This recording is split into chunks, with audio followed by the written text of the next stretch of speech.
There's plenty who may have heard this before. Some of you who never heard it because you wouldn't give the man a chance. I'm here for the message. I'll leave the judging up to everybody else. It's the message that carries weight to me.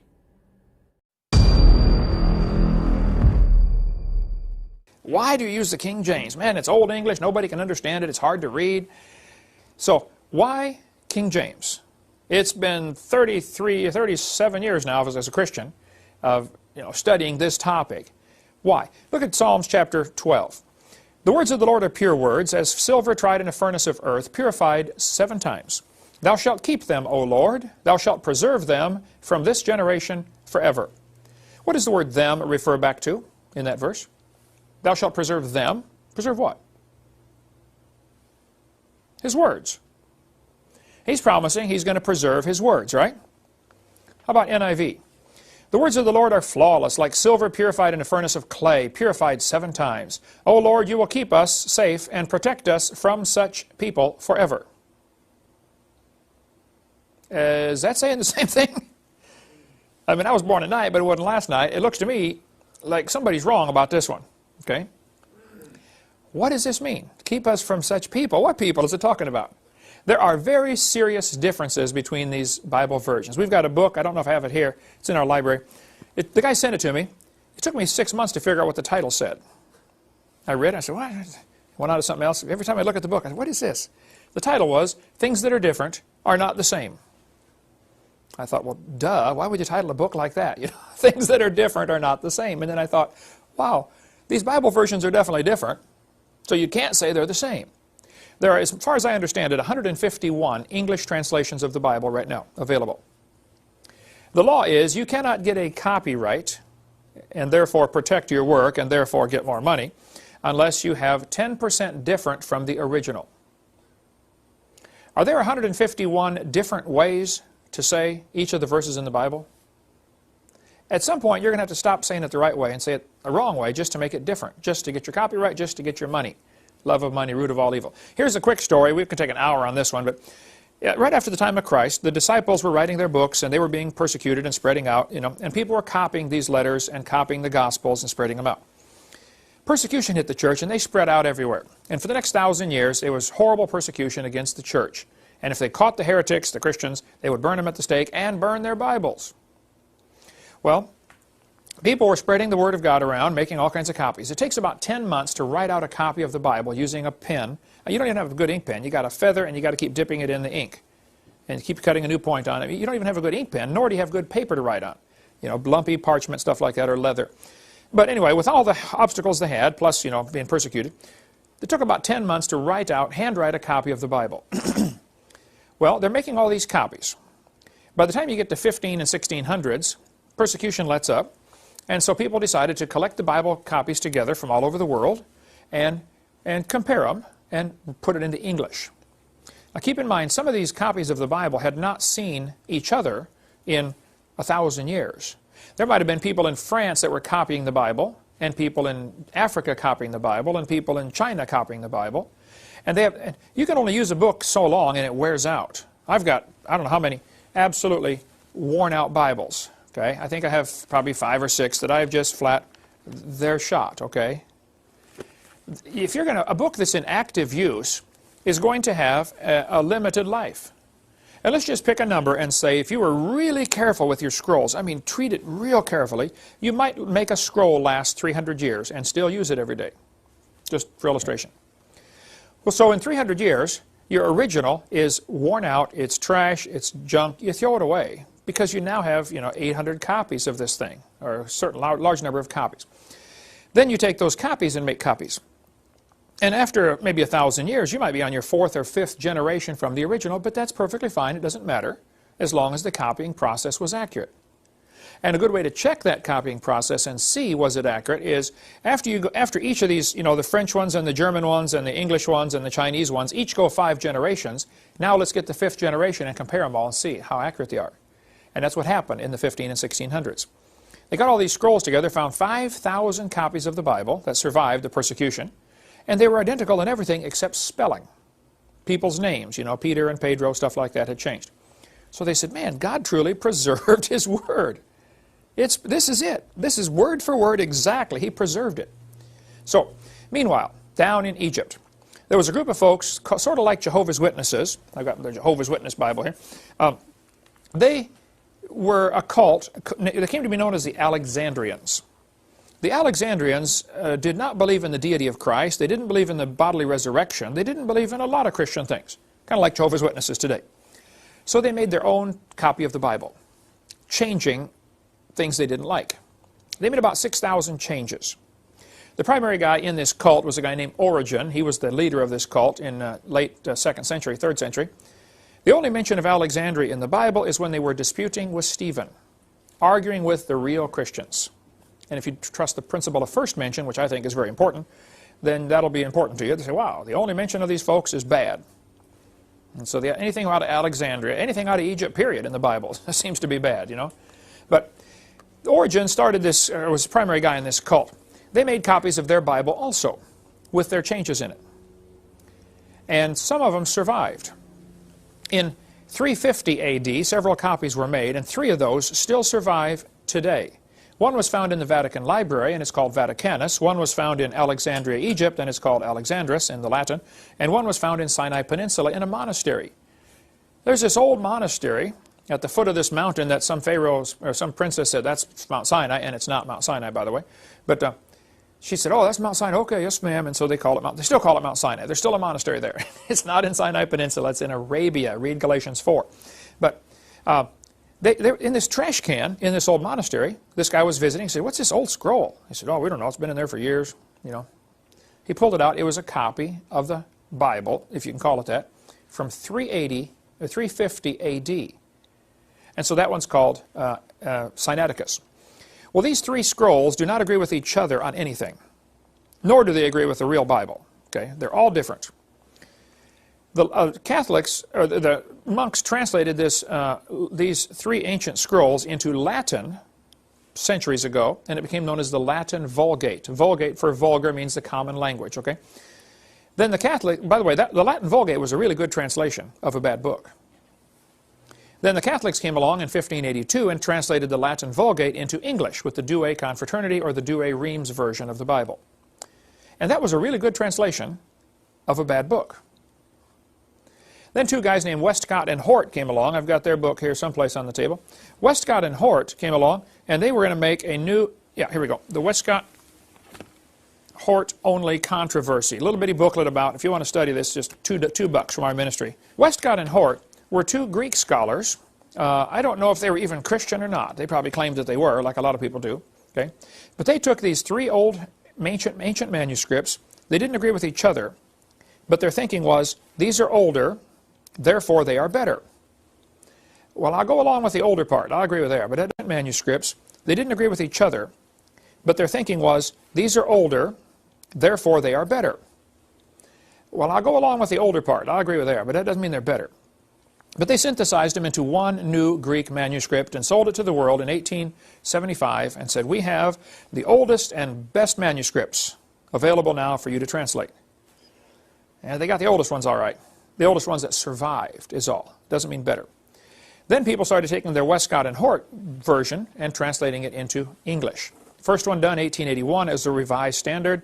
Then the American Standard, the Revised Standard, the revised version first. Then the Jehovah's Witness Bible, the New World Translation, done in 1950.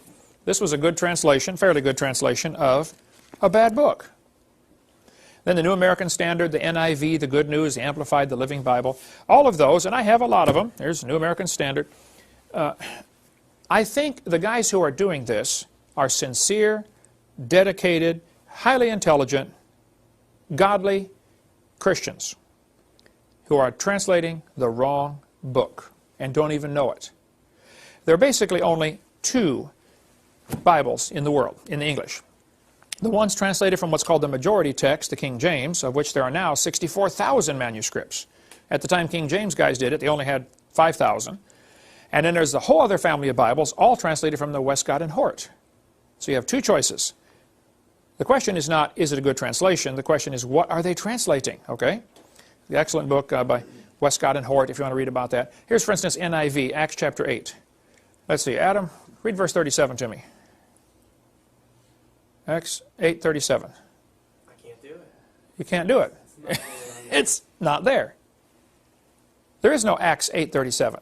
They removed it, and they removed the number, okay? Now, in the New American Standard, they at least put a footnote. In Acts 8:37, it says, see footnote. But the verse is gone. Down at the bottom, it says, late manuscripts insert verse 37. No, no, no, no, no. Guys, you got it all wrong. Those supposed early manuscripts you're going on are the ones that took it out. It wasn't that the later guys inserted it, it's that the earlier guys took one out, that's all. There are over 200 verses totally missing from the NIV, which of the King James. Why do they use these old words, thee and thou and stuff like that? Oh, there's a good reason for that. But the whole thinking that older is better is simply wrong. And how is Satan going to use these new versions toward bringing in his New World Order? Well, this one, the New Age Bible Versions, is excellent by Gail Ripplinger, Ph.D. in English. So older does not mean better. I have worn out many Bibles over my 37 years of being a Christian. Older doesn't mean better. So there are more manuscripts of the Bible than any other old book.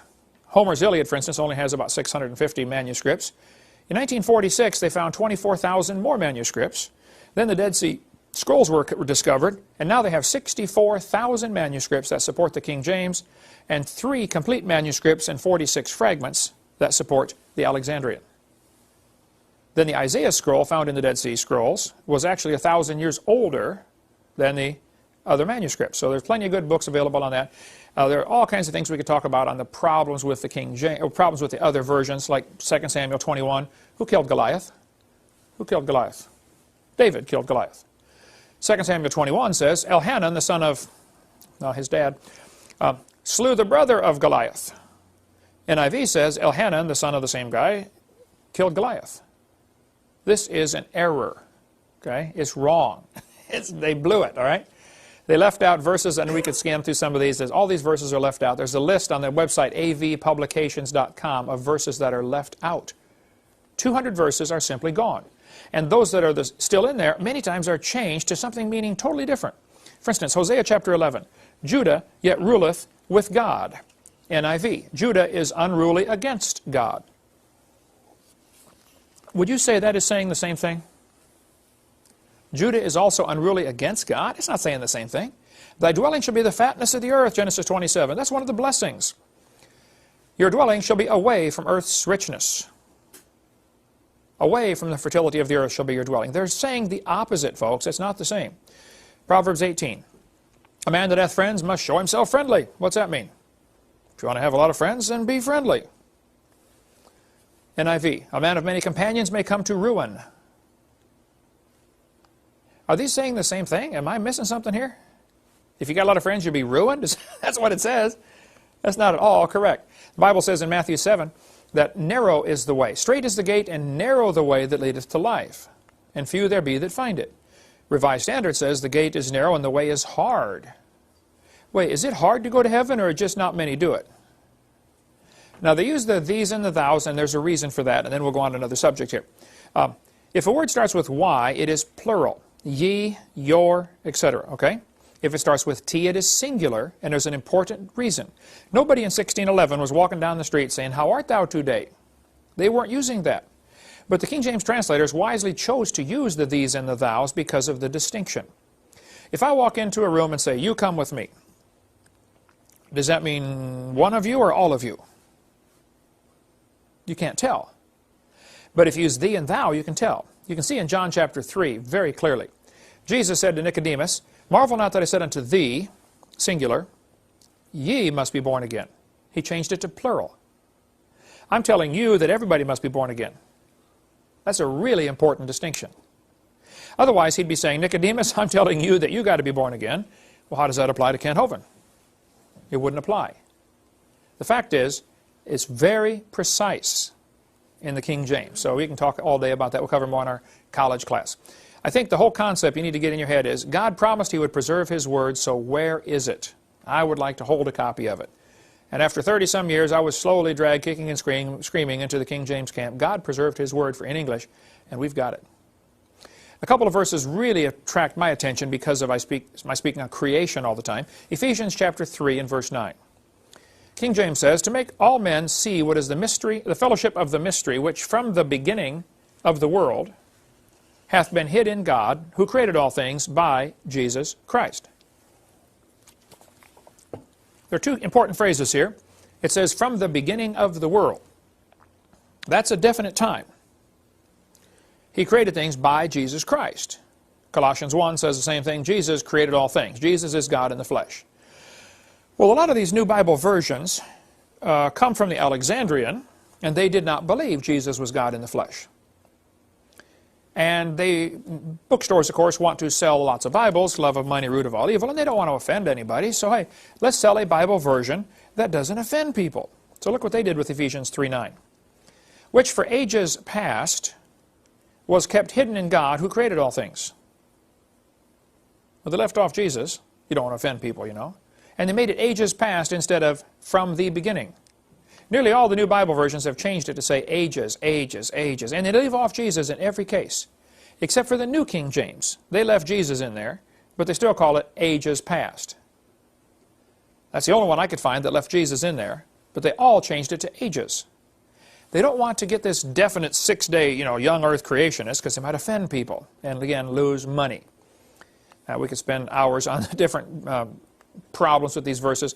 The last one that bothers me is it the first day in Genesis 1:5, or is it one day?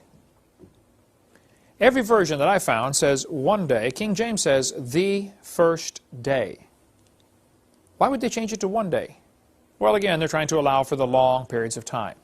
And I don't understand how somebody can read Genesis 1:5 and still believe there's a gap between verse 1 and 2 of any amount of time, more than an hour. The first day. It couldn't be more clear. Manuscripts, they didn't agree with each other, but their thinking was, these are older, therefore they are better. Well, I'll go along with the older part. I'll agree with that. But at manuscripts, they didn't agree with each other, but their thinking was, these are older, therefore they are better. Well, I'll go along with the older part. I'll agree with that, but that doesn't mean they're better. But they synthesized them into one new Greek manuscript and sold it to the world in 1875 and said, we have the oldest and best manuscripts available now for you to translate. And they got the oldest ones all right. The oldest ones that survived is all. Doesn't mean better. Then people started taking their Westcott and Hort version and translating it into English. First one done, 1881, as the Revised Standard. Then the American Standard, the Revised Standard, the revised version first. Then the Jehovah's Witness Bible, the New World Translation, done in 1950. This was a good translation, fairly good translation of a bad book. Then the New American Standard, the NIV, the Good News, the Amplified, the Living Bible. All of those, and I have a lot of them. There's the New American Standard. I think the guys who are doing this are sincere, dedicated, highly intelligent, godly Christians who are translating the wrong book and don't even know it. There are basically only two Bibles in the world, in the English. The one's translated from what's called the majority text, the King James, of which there are now 64,000 manuscripts. At the time King James guys did it, they only had 5,000. And then there's the whole other family of Bibles, all translated from the Westcott and Hort. So you have two choices. The question is not, is it a good translation? The question is, what are they translating? Okay? The excellent book by Westcott and Hort, if you want to read about that. Here's, for instance, NIV, Acts chapter 8. Let's see, Adam, read verse 37 to me. Acts 8:37. I can't do it. You can't do it. It's not there. There is no Acts 8:37. They removed it, and they removed the number, okay? Now, in the New American Standard, they at least put a footnote. In Acts 8:37, it says, see footnote. But the verse is gone. Down at the bottom, it says, late manuscripts insert verse 37. No. Guys, you got it all wrong. Those supposed early manuscripts you're going on are the ones that took it out. It wasn't that the later guys inserted it, it's that the earlier guys took one out, that's all. There are over 200 verses totally missing from the NIV. There's a good book, Understandable History of the Bible.